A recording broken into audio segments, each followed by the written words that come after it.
have to time it with my watch. I forgot my time. Yeah, welcome.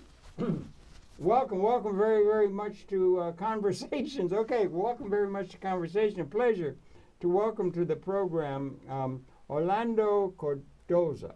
Cardozo, and he's an actor and he's a videographer. Right. He's from the country, as you will see, from the country of Colombia. And Orlando, welcome so very, very much to Conversation. We met briefly, and I'm glad to have you on the set to talk about your life and television and video in considerable length and detail. And welcome aboard. Thank you so much for having me, Harold. Thank you so much. My pleasure. And I wonder if you could share with me your own background, born and raised, in some of that, and then we'll talk about Cabbages and Kings and video and other things that we're both interested in. Thank you. Share your background, born and raised, educated. I was born and raised in Colombia. Mm-hmm. I was born actually in Bogota, but then I was in Barranquilla. Which, I don't know if you know Shakira or Sofia Vergara. No, they're pretty famous. No, I don't. What is that? Shakira is she's a singer. And, no, I don't know. Sofia, popular singer? Yeah, very. Yeah, I'm not too up on it. Yeah, they're from Barranquilla, and that's what I always like to say when people go, "Barra what?" Yeah. So I was pretty much raised in Barranquilla. That's the coast side of Colombia, the north side. That's right up on the coast, yes. The Caribbean, near Santa Marta. Yes, near Santa Marta. And is that the one with the mountain that goes up 18,000 feet right behind it? Santa Marta is. Santa Marta is. Yes. You can go swimming in the ocean and then skiing. That's correct. Well, not exactly though. No, does it have snow at the top of the mountain? It does. It not necessarily for skiing. For each 1,000 feet in elevation, 3.5 degrees of Fahrenheit temperature loss. Right. 3.5 degrees. So you can do the math. Right. I mean, a lot of people don't actually do it. They just go there to cleanse themselves. That's another. You mean to the mountain? Yeah, you can actually jump in the hot mud in the Sierra Nevada up there. Yeah. And it's like a cleansing for your body and skin. What altitude are you? Is there a mountain that's 18,000 feet? Yeah, that's in Santa Marta though. That's really high. Very. Yeah. Colombia is very famous only because we have every single season, every single part of the world is in Colombia. Yeah. You got forests, you got jungle, you got the Amazon, you got the beautiful beaches. We're sharing Atlantic and Pacific Ocean. So everything gets to be in only one place, and that's why we Colombians are so proud of just always being Colombian and saying. What have you got a gig at the Department of the Chamber of Commerce or something for the country of Colombia? Apparently you like it. No. We're just very proud people. Yeah. We're just very proud people. Good. That's well to be, and it's a great place. As I told you, I lived there for 6 months. You did. Yeah. You did. Yeah. But I was in Bogota and Medellin. In Medellin. Yeah. It's so Eternal Spring, they say. Yeah, it's gorgeous.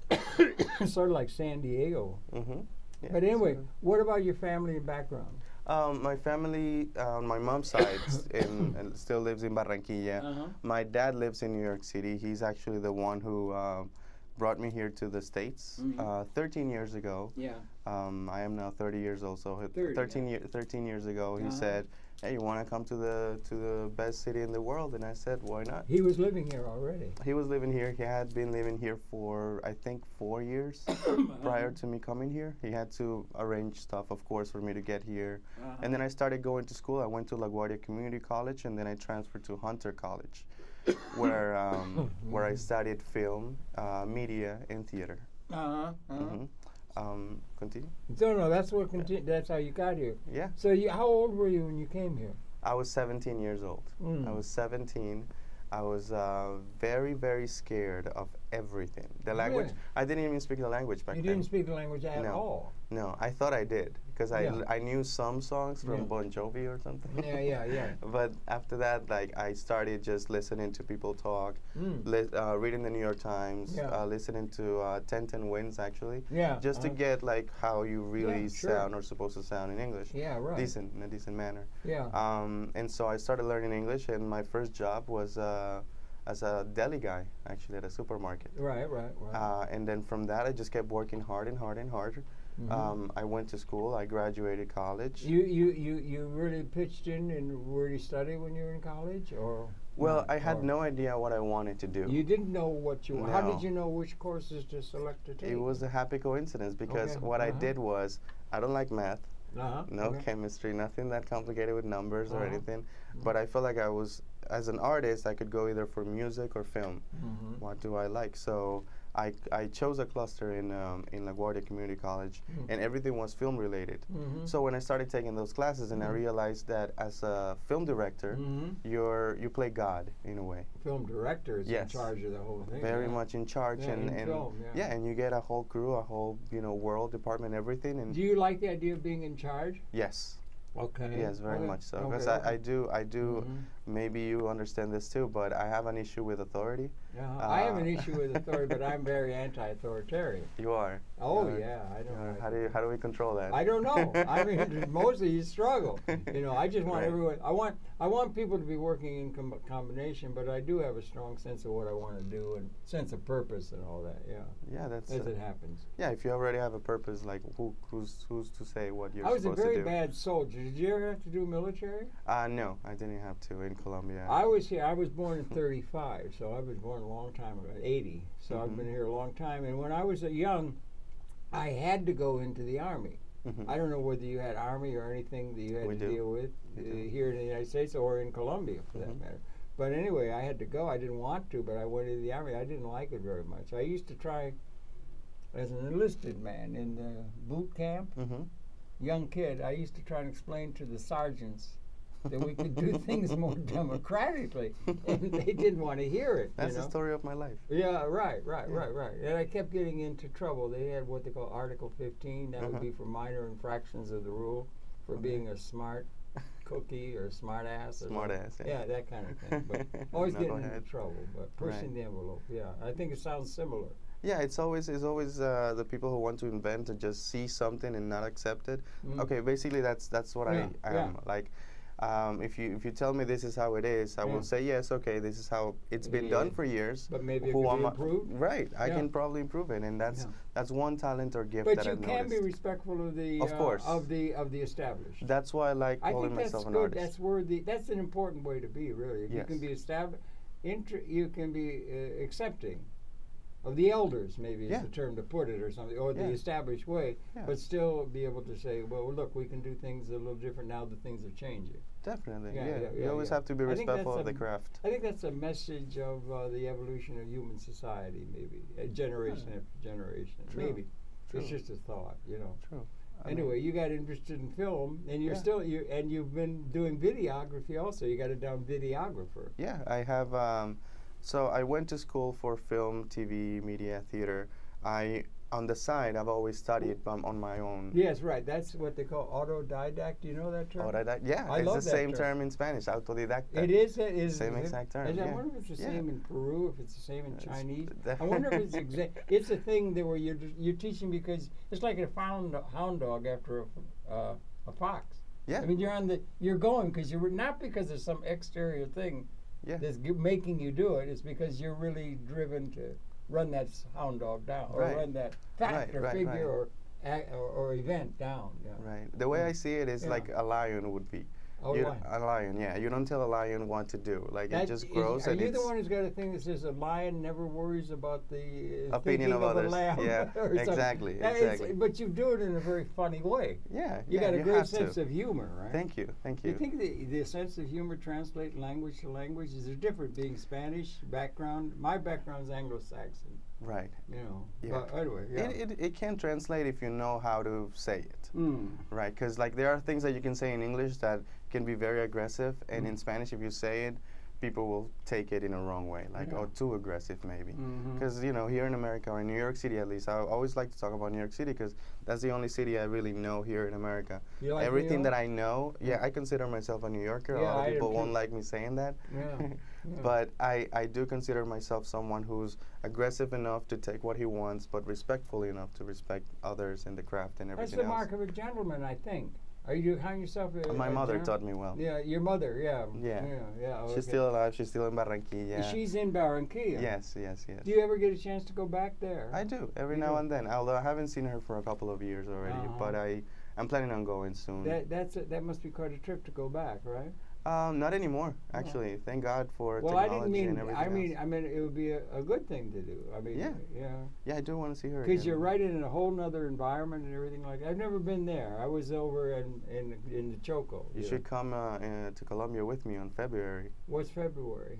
There's a carnival.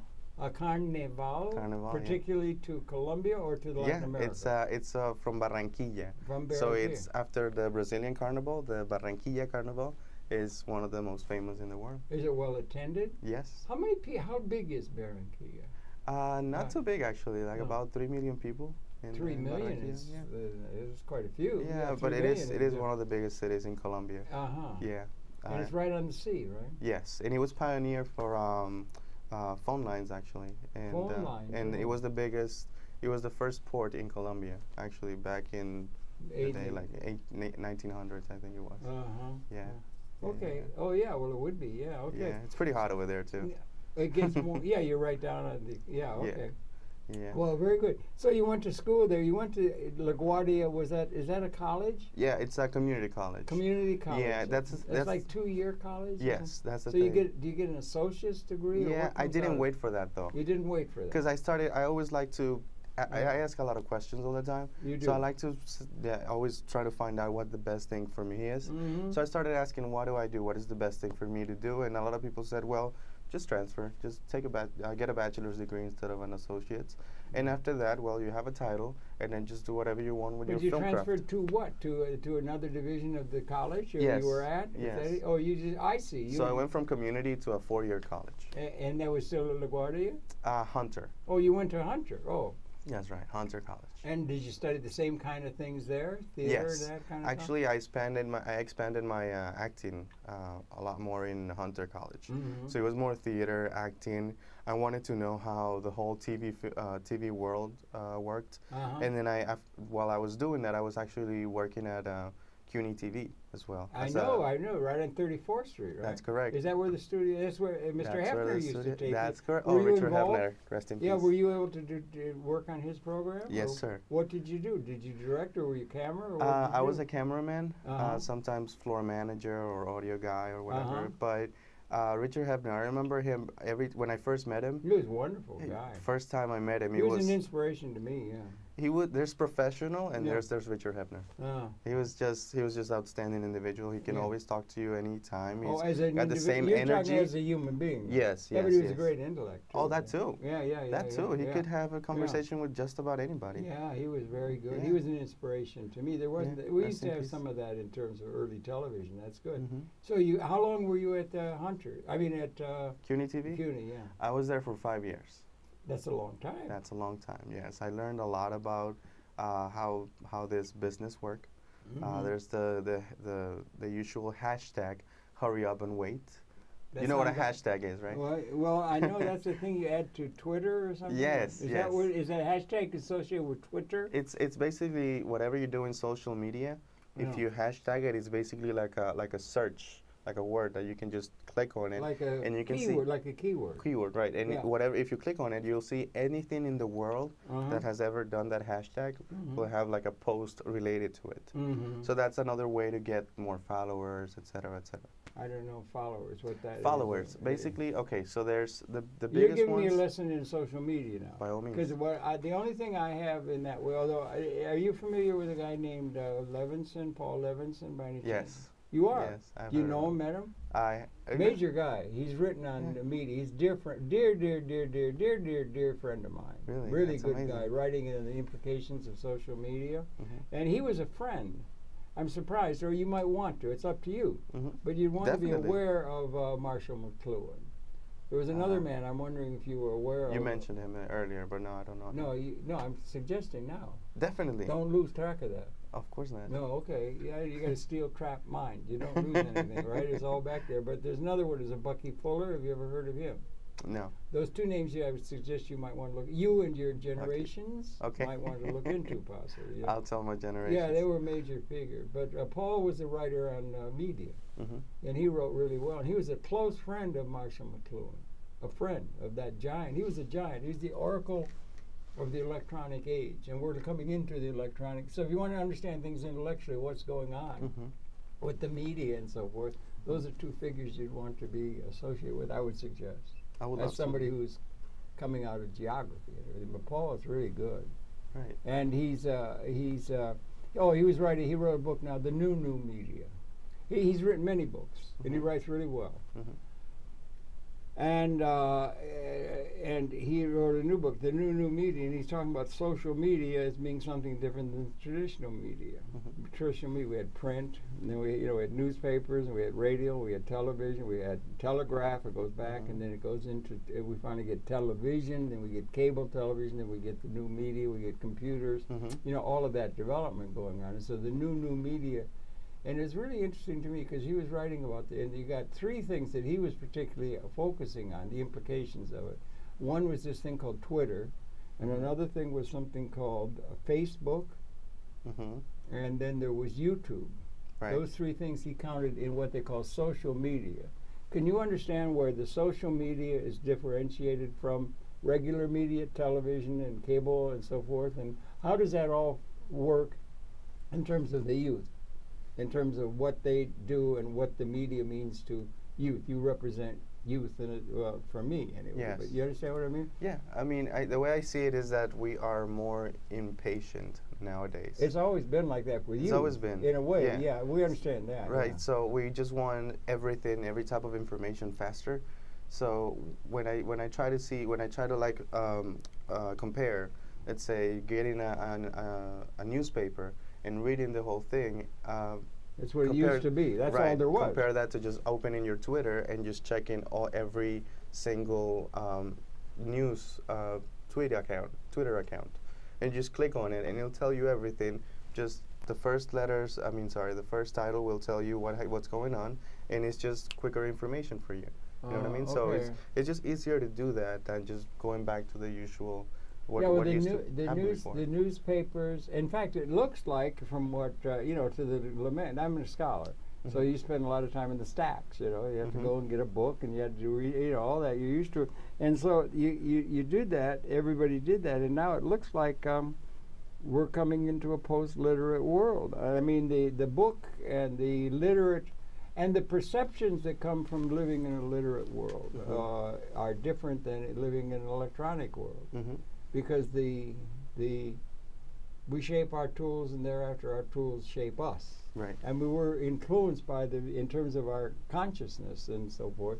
And it's now coming into an electronic world. But Paul, in that last book, I took note. He said and there were things about Facebook and things about Twitter that he tended to think disqualified them for being. We used to have a concept like, I guess we still do. Everything's blending because things are moving so quickly now and everything.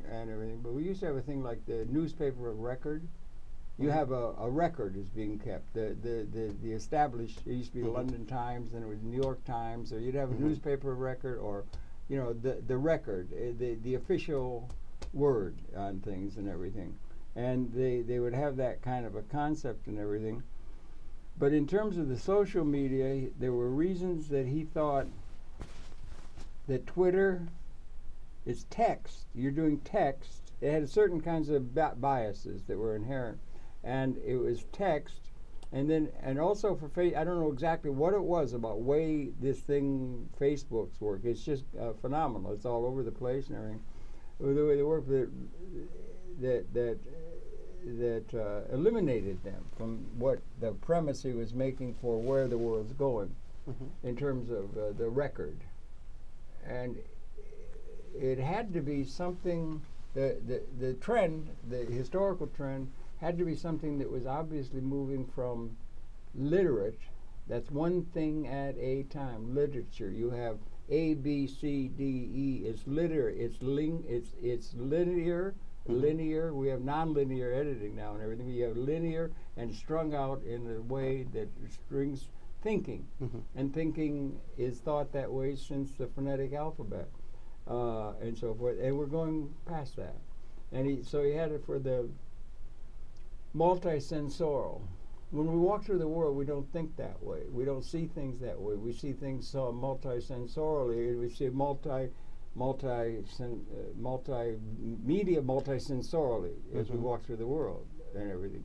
And the one that there were limitations on the three things. And talking of social media, we could talk about social media relationship to traditional media and what that means. But but for the youth, it's the social media. And he said that the medium that separated from YouTube. YouTube, he had the third. YouTube is a video thing, archiving. We're going to draw a couple. This thing we got in our backgrounds off YouTube, I guess you understand, and the kids, you all understand it. But he thought that YouTube is becoming quickly the medium of record. Yeah. And Twitter too. No. Twitter he discounts. I mean, in his own thinking, in his own rationale, okay, you'd have to consider. Okay, yeah. Right. But it's got deficiencies in terms of the medium of record, henceforth. It's got to be multi-sensorial. It's got to be opening about multi-sensorial, which is that even gets into other kinds of things that are going to be part of the record. Things are going to be kept in a different way. And he said YouTube is they're like, we had a guy, Rodney King. Do you remember Rodney King? Rodney King had the bejesus beaten out of him in a racist kind of way in Los Angeles. And it would have meant nothing if it was written. I just saw that. If it was written down in the New York Times and said there was a terrible thing, it would have gone nowhere. But it was the video and the audio and the multisensorial record. And he said the medium of record is YouTube, and it's expanding. I don't know what that means, but that it's multisensorial. We're going multisensorial. Basically, we're not going linear. And right. We're transcending linear perception as a way of dealing with information storage and learning and so forth. One way to say this is realizing how the brain works and how the internet works is pretty much how the universe works too. You know, it's really no proper way to do things or proper reasoning. So for me, like for example, anything that has to do with the internet is not only the present but the future after that. What do I mean by this? It's not just you're talking the internet. Yeah, okay, definitely. It's not just archiving YouTube videos, and yes, a lot of people do create funny viral stuff, but there's also the serious side of it. There's also what you can do with it. We get to see President Obama say a speech live on YouTube, or we can see YouTube live concerts as well. We can share our information live via live stream or YouTube Live. I mean, I think it's called. So it's also it could be a very smart tool and a very very dumb tool depending on who handles it. Well, okay, that's something that people will say and so forth, but there's still a lot of people like to see print. Older people like to see it in print. Yeah, that's why it's not completely dead yet. And it's not dead, but it's moving. A lot of people say that print is dead. And you know, and also interesting learning. You know, you talk about learning. I'm just throwing these things out. It's just because it happens to be what's in my head. And I'm thinking about learning. And the one thing you have to do is learning. Now you have to learn. One of the things you have to do is learn the alphabet. You have to learn to read. They seem to think it's very important to get people to learn to read print going like that. Now, one thing you don't ever have to be taught. Now, I mean, you know, in any formal way. That's important. You talk education for youth. Important things. You got a million things in which you A, B, C, D. You learn to read, and that is thought of as being the way in which you're going to get information and so on. But the one thing that nobody has to be taught is to talk. Right. Do you notice? There's no course in talking except, you know, oration or something. Right. But you learn without any instruction at your mother's knee. Everybody learns to talk. Now, you may have learned to talk Spanish, or I'd learned to speak English, or somebody learned to speak Chinese, but they learned to talk, and you didn't have to be taught to talk your language. Do you understand what I'm saying? Yes, so it's not something you have to be taught. Right. In terms of what they call education. Right. Now, if you go, there's a program, the television. Television is moving toward multisensorial. You're not going literate. It's not the eye. It's not the eye and the going literate. It's going multisensorial. film, and then television, and then cable, and then now the internet and everything. But it's multimedia, so it's multisensorial. The way you walk through the world, you don't walk through the world taking very careful attention to each ash can you pass in a literate way. They call that crazy people. It's multisensorial. You're picking it up all at once, okay? And that's the way you can encounter the world when you walk through it. Right. I was going to say they call that crazy people. When people actually start noticing things around them. And that's an exercise I like doing every now and then, actually. Crazy, yeah. Well, that's interesting. I like getting out of the little box and just, trying to just discover new things within me, within the people, within society. But that is fun. It is fun. I mean, that's creative. That's being creative and having a creative. It brings a lot of ideas to the table. And it's a synergistic thing. A resonancy, something more than the sum of the parts of a system you're engaged in. But you're engaged in that. And if it's multisensorial, they got a thing on one of the channels now. Yeah. 1,998 channels on Time Warner Cable in New York City. 1,998 channels. There used to be 4. So that's a quantum leap and everything. But they had a thing on there as a history of the world. In 2 hours it was. Beautifully put together documentary about from the beginning of the Big Bang.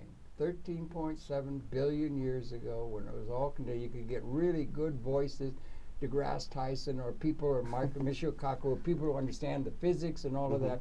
They got it going, and they got it all the way coming up into the modern experience, and there's hardly a single written word in that whole thing. It's all narrative, and it's all auto-visual, and it's all coming up, and it's all containing the highest level of education that you could possibly be contained within a presentation that doesn't have to require anything read. For free. Well, if for free is another issue, yeah. But what if you could translate, what if you could have an algorithm that could take the languages of the world, the 7,000 languages? We're losing a lot of them. Because of native, and you could algorithmically translate all the languages of the world in real time, in the immediacy of the moment and so forth, in real time, one of the 7 to any of the others in real time and everything, and have that become something that would be part of the human condition. You would break the language barrier. Only talk, no print, okay? You could convey and then you put that thing on, and you have it click instead of English is the track, Swahili, Spanish. You could educate the world to the highest level of scholarly understanding of everything without any use of the alphabet at all. We would be getting into a multimedia thing, rather than all the specialization of the specialization that is done in terms of the criteria or the curriculum. You want to specialize into something, because then you're going to get a certificate that's going to allow you to get a job so you can make some money. Right. Okay? What do you think of all that? Or where does that put us? First of all, I think this is how the modern world works now. You just gave about the money. The money thing is the major thing that controls the society. That's the biggest motivation. But what I was thinking is the fact that you just gave us an idea of an app, for example. You're familiar with apps too, right? It's an application. Application, correct. So an app, like right now, that would be a great idea to just create an app that could do that. You're right, create an algorithm. That person will definitely make millions and millions of dollars if that person existed and created the app. So thank you for giving us that idea. Having said that, it could also bring us a disadvantage, because the more technology there is, the people try less to learn or to just get out of their cocoon and just try to read more or learn more. Now you're slipping right into the language, and it may be something to it. If you read, you're in a different state of consciousness than if you're watching a film. Definitely, it's different. And the reading is thought to be really something relevant. Yeah, because you got but the other is entertainment or something. Yeah. But I'm not sure that bias isn't one that we're going to have to get over, thinking that all that specialization in reading is something that makes for education. Right. That's what I was trying to say. I just thought about it this afternoon. Yeah. That's an interesting thought. I mean, another thing is that a lot of people do choose, like you said, entertainment over sitting down in a quiet room just reading a book. And I'm talking about our youth, of course.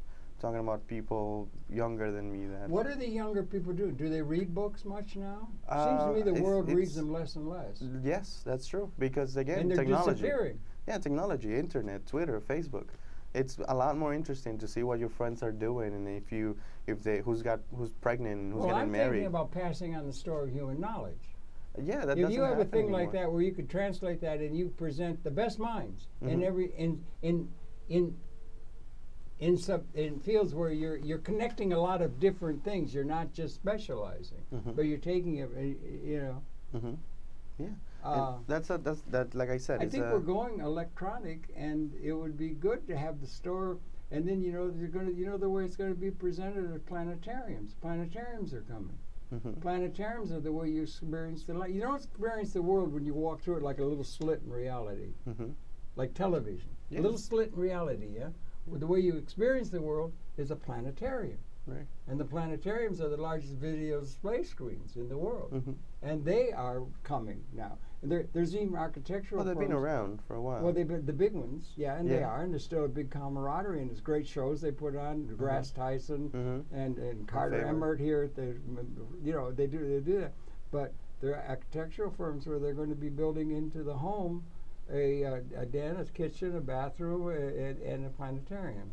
And there'll be this. You'll be surrounded, and it's not just the stars and things. It will be all kinds of educational stuff surrounded, multisensorially. Good music, voiced, and none. You wouldn't have to have alphabet. I mean, I don't know it anymore. Pardon? I guess we won't. I wouldn't have to read. Yeah. Or you wouldn't have to go into the specialization that is at least James Joyce thought. Right. It creates the individuality idea, the idea of individuality also. I mean, we're going through an electronic thing that has implications evolutionarily on the transmogrification of the whole human society or something, huh? I'm sorry, I got off on a track. No, it's fine. I mean, you have a great point, and I'm really glad what I'm about sitting here. You represent young, and you know a lot of people younger than yourself, even, and everything. So, are people reading less? Are they? I think so. Yeah, I think so. Like I was saying, a lot of people do choose to. They choose entertainment over a lot of other things. Yeah, but now do you see the bias you have? Why is entertainment not educational? Why is multimedia not thought of as educational? That's interesting that you say that. It should be brought up seriously. It's interesting that you say that because nowadays a lot of people are creating entertainment. I mean, educational entertainment material all at the same time. Let's say Mythbusters, for example. What's that? Mythbusters is a show that basically these two guys that do special effects or used to do. They like to bust myths. So, like for example, can this car really explode if it jumps from a fourth floor or something, stuff like that. So they're always trying to educate you and show you and talk to you about how this would work, how strong a material would be, how combustion works, etc., etc. So it's good for many people that like entertainment and also want to learn some stuff about special effects. Do you think learning can be entertaining? Definitely. I think it's entertaining. That's the only way I've learned anything. If you thank you. Yeah. So shouldn't there be a better place put for entertainment, learning as entertainment, for multimedia as legitimate learning scholarship, rather than just thought of as something flaky that doesn't count. Go to a library and read a book. I had a teacher. That's a bias the society has to get over, maybe. Yeah, I had a teacher in LaGuardia. My first teacher, I think his name was Louis Luca. And he was a media teacher, and as soon as we came in, he did something similar, just like you did. He said, I don't care about who gets an A or a B or a C. As long as you learn at least one thing in my class, you get an A, and you're good to go. And just with that, just takes away the pressure of you have to make essays, you have to follow the system.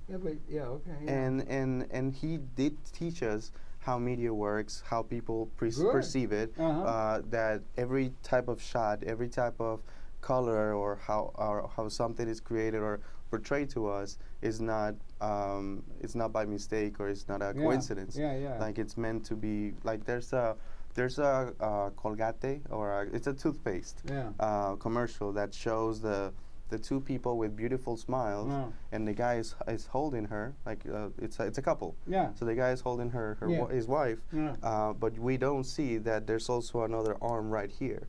So the guy has 3 arms supposedly, but we're so fixated in the teeth and the toothpaste and the beautiful smiles that we don't notice this guy has 3 arms. Yeah. So it's stuff like that that you learn, and that's something that you're not going to learn with a boring teacher, for example. Well, that's good how to be critical thinking. You ought to be able to be critical thinking if you're reading something. You could. It's critical thinking but apply. But it's just a thing that I think you're on the right course. Yeah. And I think it's going that way. And I think, are you optimistic for the human prospect? Yes. You are. I'd rather be hopeful and optimistic. Yeah, because you choose to be. Yes, yes. I mean, there's always going to be racism and ignorance and this and that, and it's our job to tell them or to show them that it's not, that hatred is not anything that's going to help you learn more or be better in this society. Maybe I also no. That's a big question. Do you think? I mean, I'm thinking with everything that's been going on in the world. You thinking what? Everything that's been going on in the world. You mentioned Rodney King, and precisely yesterday. That was racism in California. Yeah, and not too long ago. I don't know if you've heard about this movie Straight Outta Compton. No, I haven't. just saw it. California. Yeah, they actually show this, and they talk about how racism and how the cops were mistreating the young communities without them doing anything ever. Because I just thought, everybody, it looks like a criminal, so they're all criminals. So when I look at that, and when I see that it's 2015 and we still get to see that, we still get to see that issue with the cops. You're talking about a prison? I'm talking about... There is a Compton prison, I think. Right. No, I'm talking about the city in California. The city, okay. I'm not sure. I may be wrong. I know it's a city in California, but there's a movie that talks about the lives of some billionaire, Dr. Dre, Ice Cube. He's a prolific actor now. Okay.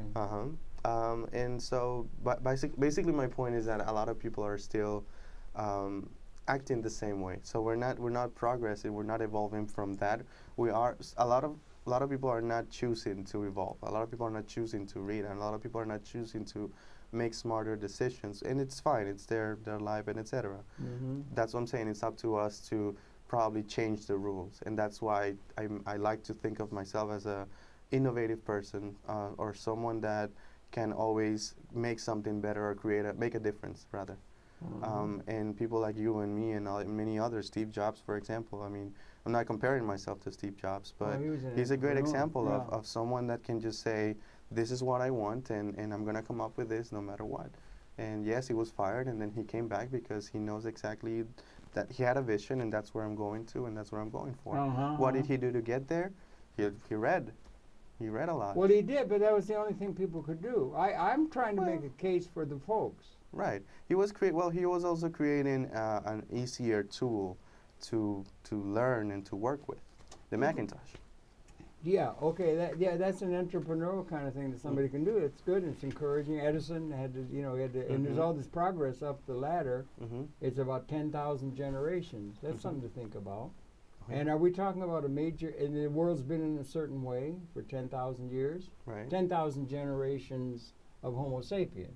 And we're part of an education, a thing that goes back to the beginning of the universe 13.7 billion years ago. Right? So there's all this. And are we talking about a change from the way things have been through 200,000 years of human existence on this planet?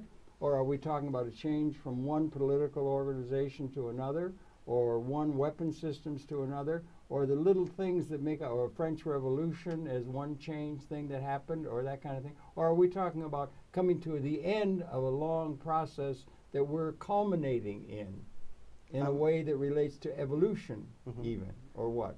I'm actually talking about where is all this taking us? Because there's a big differentiation between the youth and the older established institutions. It seems to me that's going to manifest. Right. I'm actually thinking by people like you, actually. Right. Right. I'm actually thinking about the lack of change. Okay. Lack of change. Like I said, I studied the world. I observe a lot. I analyze a lot. Yeah. Since I was a little kid, I remember there's always been a war.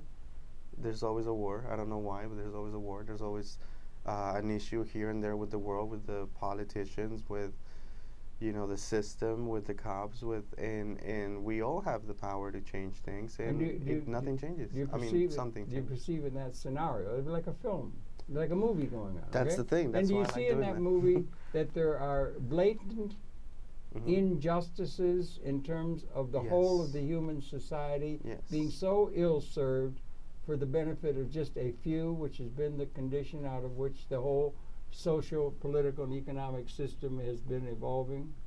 You do see you would see that if you were to seeing the whole thing, and that there might be an opportunity for everybody, in a certain sense, necessarily, maybe, perhaps, being able to realize their full potential that they haven't been able to give into. They used to have slavery, for crying out loud, just yesterday.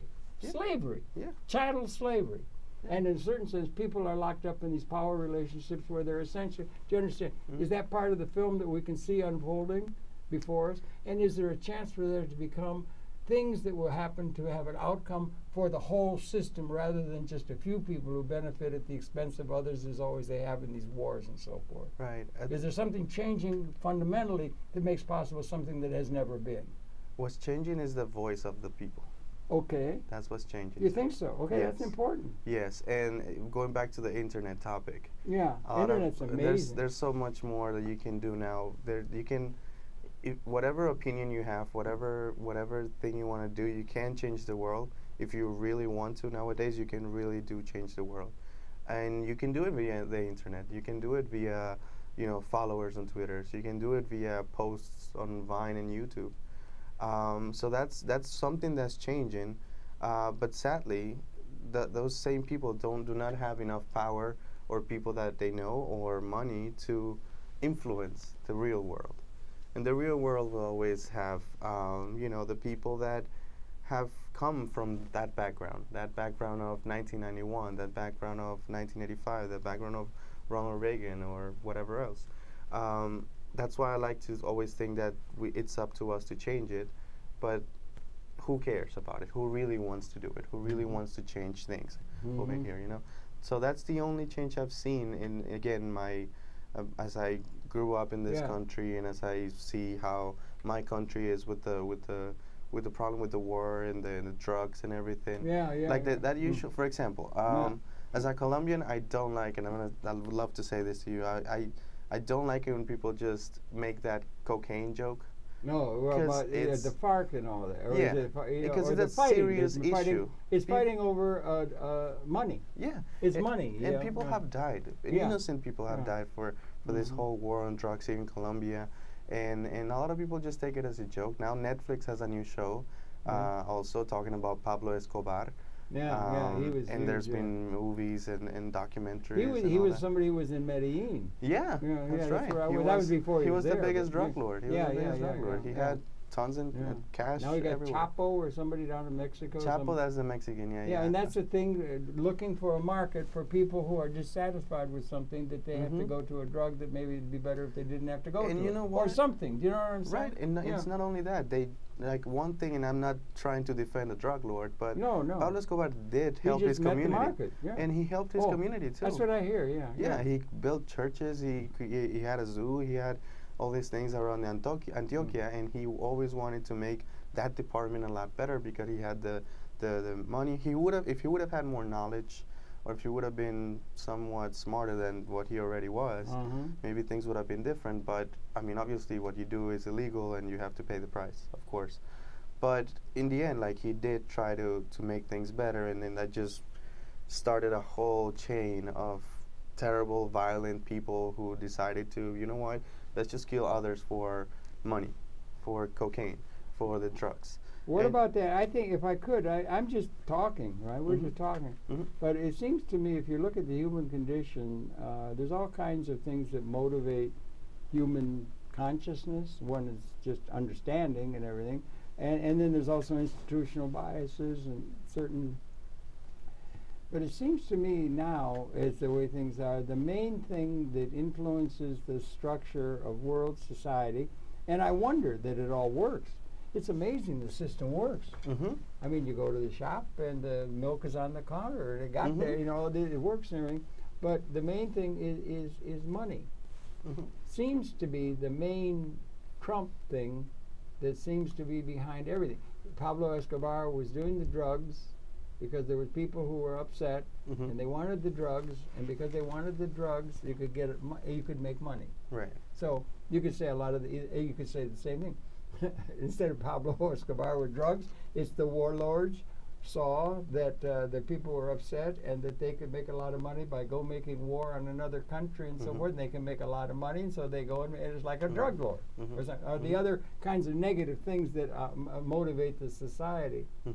You know, I'm wondering if we could ever get to where that would be seen as a plot of a movie that's pretty, you know, and that there could be a world where the people en masse would be enlightened and educated and able to understand and participate in a way in a society where they could participate in human terms without it all being done by what can I do to make it, how can I take advantage of somebody else or do any, the implication of the ethics that are built into the system we've inherited out of history. Is that getting too idealistic or something? Well, and maybe that we have to get to that, or else we're going to blow the whole damn thing up with the weapons that are now able to do that. It would be idealistic to think that people will actually learn from those mistakes. Why would, okay, is that... And then not do it again. No, an important point for a young man and an old man is idealism such a terrible thing? Why do they give idealism, a negative rap? You know, wanting to think about something rather than what? Pragmatic. Right, or being pragmatic is how can you make a buck? Yeah. It's camouflage. Yeah. In different things, but you know what I'm saying? Yeah, totally. I mean, there's a lot of pessimists out there too. Right, and a lot of people always. I mean, it's easier to. It's very or fairly easy to be successful. You think in New York City, at least. You think is that the case for the whole of the human society? If you have the right mindset. We got how many? Okay, that's what I guess maybe we're trying to get. We got 7 billion people. It's just a decision you make. We got 7 billion people, and we're heading for 9 apparently. It's going to level off. Next 10 years, right? Or so. And what do you think is the prospect?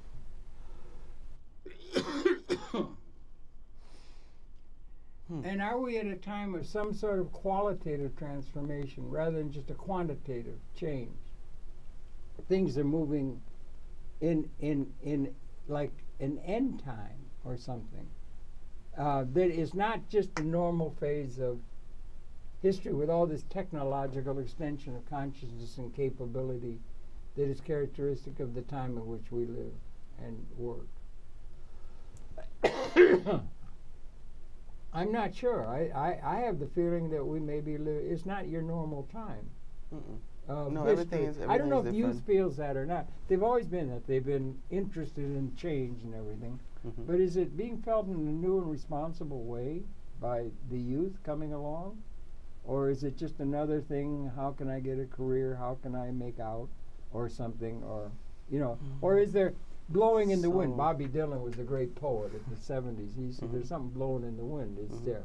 Is there a sense that there's something really good and liberating that might be blowing in the wind for the whole system that we're called to find and to encourage or something like that? Definitely. To get a sense of purpose or... Yeah, I think if we all decided to look at how the system is constructed less and just try to make changes every day within it, you know, again, like being respectful, we could get there. We could improve the whole world. Things like global warming, things like that's a new one just emerging. Yeah, things like, for example, that's a huge real issue, and how many people really do take a serious step to fix this? A lot of people don't think about their sons or their grandchildren or their children of those grandchildren. They used to think 7 generations, some of the Aboriginal people. Right. Yeah. And for example, I do want to be a father one day, and I do want my my child to have children and children of children, and I want and you everyone want the children to live longer. The children to have and a good life as well as only your own. Yeah, and I'm hoping there's no crazy utopian wars in the future or lack Wait a of minute, water. utopia. Utopia in the sense of people trying to make this world better, but then using violence to. Is utopia still a world that seems to be something that never can be? Yes. Bucky Fuller, the fellow I liked so much, I would suggest to you as a younger man. It's up to you, but yeah, he had a book called Utopia or Oblivion. It may be utopian to think that we can have a liberated order for everybody realizing their full potential in a way, rather than being truncated in what they're able to realize. And I by fully material. believe it's possible. Pardon? I believe it's possible. You do? Yeah. Is it possible in a way that it has not been possible? It couldn't have happened in 1900. We had a lot of technological stuff had to develop. It couldn't have been done in 1940. Couldn't have been done in 19. It can be done now. Something new is developed in this moment that is the youth coming up has to become aware of in order to put it up on the think tank walls of our policymakers and so forth. There's something new dawning that they should understand. And you have a responsibility to try to resonate to that. And so utopia, I don't know, it's necessarily a negative thing. I don't think so. Oh, you did, but you used it negatively. It tends to be done that way by the pragmatists. What I was saying is people will still resort to through negative tools to achieve what they want. Yeah. And what I mean is through wars, through let's kill this population or let's invade this country, because it's been happening for years. Or assert their racial group over another, right? Or their class group or something. Right. And even like, for example, your point before that people are looking for money too. I think it's also money, power, and status. Yeah. It's always who you are in the big chain of power and what you can do and what you can influence in the world. And the way I see it is, I mean, we could achieve that through education. We could achieve that through peace and all that, but that's just blissful thinking. That's okay. Yeah. All I'm just trying to do. You're young. I'm old. I'm trying to don't give up. No, don't give. 80 years young. Don't give up on those things as perhaps something that should be maybe up on the table once in a while. Right. That's idealism and those kind of things. That's why I hope it's also a big word here. Do you think the youth are becoming bitter or alienated by the lack of response by the elders, or the insanity of the elders? It's all relative, because it's different. I mean, there's how many cultures in the world? I mean, there's a social class, third world countries. There's about 7,000 languages. Yeah, exactly. So it can be relative. For example, there's something that makes me very proud of being a Colombian is that there's many. I mean, we are, or we were. I think that we were a third world country. I don't think we are anymore, because our sense of art, fashion, film, TV, talent. There's also scientists. There's football or soccer players. Soccer, that's real football. That's real football. I say football. I know, I know. You play with me. See, that's a little bit you're citizens of the world. Yeah, exactly. So like, so many things are coming out of there, and it's because we start with that utopian thinking. We start with that idea of it's just making a decision. The decision is, I want to get there, and I'm going to achieve that not through being disrespectful, or not through using violence, or not through doing anything else, but actually working hard, being honest, being direct, and just doing the best that you can do to achieve whatever you want to and achieve. Helping others and having faith in that. Well, I think you've been born into an incredibly pregnant moment in the evolution of events in the universe. It's a beautiful way to put it. No, I think it is. It's hard to imagine. It's hard to say.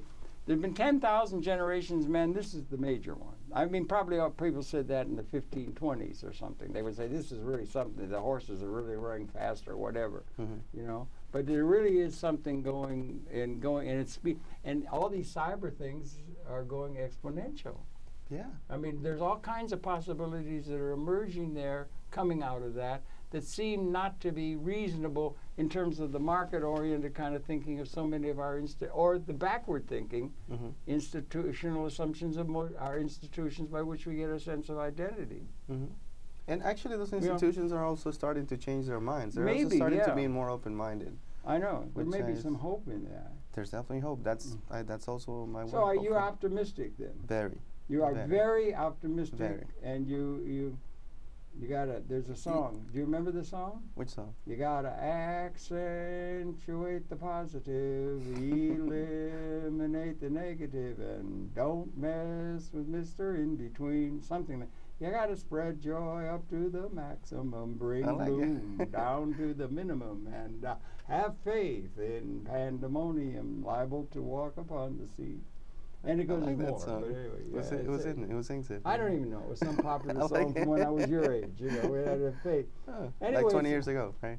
That would have been more than that. Even 80s and you're 50. I'm not sure who that was. There was some good stuff going on in that history too. But anyway, it's so good to meet you and talk to you, and I'm happy to welcome you to MNN. This is a place where there's a lot of good television going on. This is being done and supported by the cable industry, and it makes it possible for people to develop television from a producer's perspective, because all of the capital costs and the operating costs of this, and there's about 3,000 of these across the country, those costs are met from the cable industry, so that for the producer they can come here and produce programming, and unless they want to.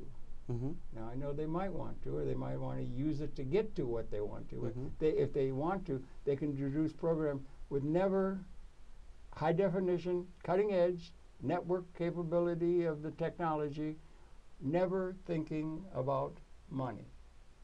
Now, there are people who would think that if you can think about doing anything that you're not thinking about money, you're absolutely out of touch with what is required. Do you understand? But this is there, and you might want to be aware of it. As part of a part of the national fabric, and it's got 3,000 of them across the country. That's great to know. That's called Manhattan. It's called public access television. Public access. And it was started back around 1970, seriously, and all that and everything, when the cable came along. And it was supported by the cable industry. Is that when you started too? Yeah, I got there. I got the use of what was called a porta-pack. I could reminisce with you about the old days. There was no television. And when they had to invent, in order for television, early television was over the air. I mean, it would be like, it was archived kinescope. It was a film. So you had electricity. You get telegraph, you get the radio, you get the thing, and then you get film. Film came. There was still film, then film, and then there came television somewhere. Then cable came. In order for the industry, cable, to really to grow, it came. And for that, there had to be for the television industry to develop, beyond just parochial, over the air and everything, but they had to develop videotape. There was no archiving. It was a film process to archive programs. They had to get videotape. It was Peter Goldmark Sr. invented videotape, and that started the television industry. And then it was sent to Japan to help build their war effort up, Sony and all that. So you got television.